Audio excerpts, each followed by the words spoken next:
In one of their latest hotfixes for Cyberpunk 2077, CDPR fixed the infamous issue of cops spawning behind you when you achieved a wanted level.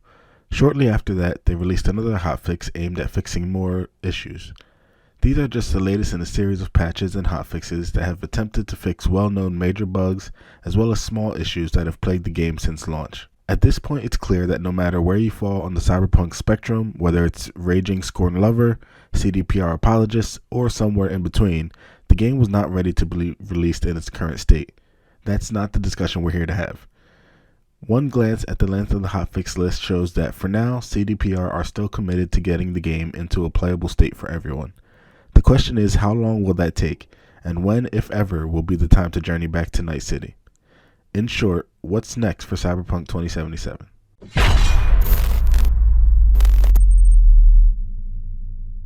To tackle this question, let's first go with what's officially been put out there. As of April 15, 2021, CDPR has updated their roadmap to reflect the latest patch, 1.2, and we are currently on hotfix 1.22.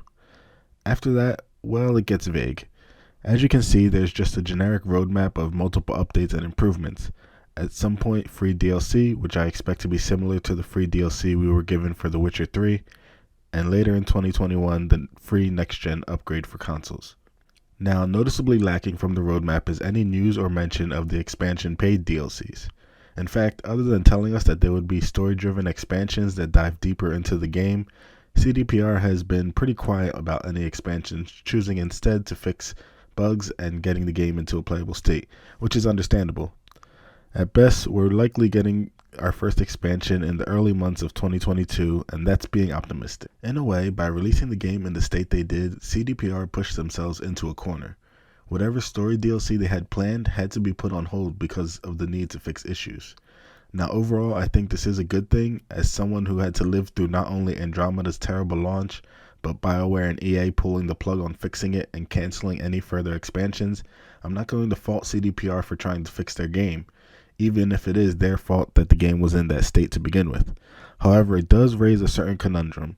Unlike a live service game like Destiny or a generated one like No Man's Sky, Cyberpunk is a single-player experience. In fact, it even lacks a weekly reward and event system the way Assassin's Creed has.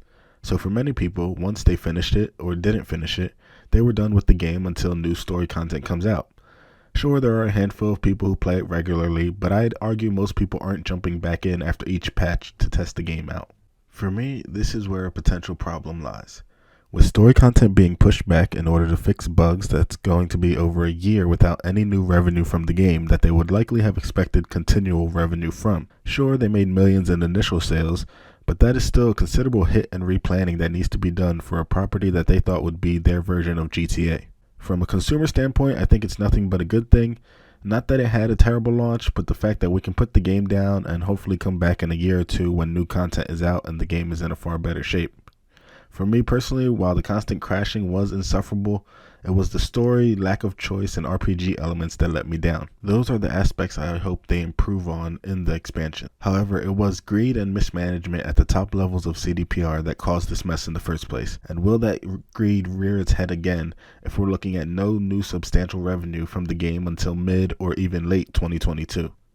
Is there a point where CDPR will pull the plug on Cyberpunk? Is it possible that they get the game to a stable state on all platforms and cut their losses? Personally, I say no. At this point, CDPR has put too much resources into this IP, not just the single player, but the planned multiplayer that was meant to be worked on as well, for me to believe they will cut their losses and run.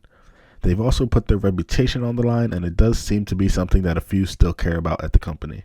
With that said, it is important to remember that so far they have only committed to fixing the game as it is, and at the end of the day, these gaming companies are for profit. A lesson we learned the hard way even applies to CDPR.